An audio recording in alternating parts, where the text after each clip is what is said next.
Have you ever had that sinking feeling when another team says they can't help because you're stuck?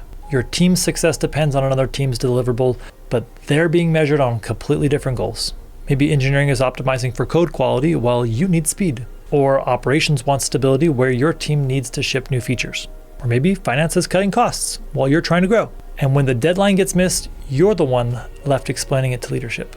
It feels like you're being held accountable for a breakdown in the system. The common consensus is that most people should just wait for leadership to figure it out. But you can start bridging these gaps yourself without needing permission.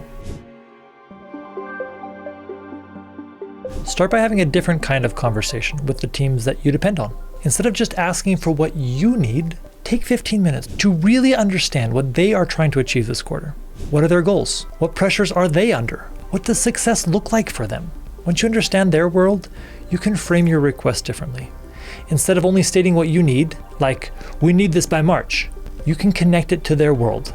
For example, you could say something like, it looks like your team is focused on reducing technical debt this quarter. What if we structured this work so that it helped you hit that goal while also unblocking our customer commitment? This can't be about manipulation. It's genuinely looking for ways that helping your team also helps them succeed on their own metrics. When that doesn't work because goals truly conflict, you can surface that conflict early instead of waiting for it to explode at the deadline.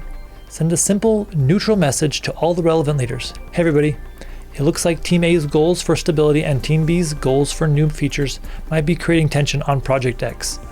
Both are important, so could we spend 15 minutes to align on the trade-offs?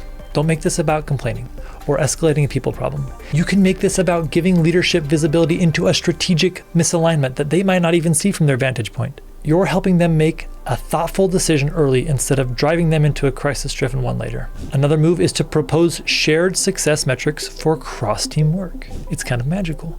When kicking off a project that requires collaboration, suggest one metric that both teams care about. Maybe it's customer onboarding time that matters to both sales and product, or incident resolution speed that matters to both engineering and support. When teams share a metric, the dynamic shifts from competition to collaboration. And collaboration is what you want going on in your organization, I promise. The accountability trap happens when you're held responsible for things outside of your control, but you have more control than you think. You might not be able to change your company's entire goal setting process, but you can change how you navigate it. Understand other teams' goals. Frame your request around mutual benefit, and then surface conflicts early before they become crises. And then if you can, create shared metrics wherever you can. These aren't things you need permissions for. They are actions you can take in the next conversation. Try one of these approaches this week and share what happens in the comments.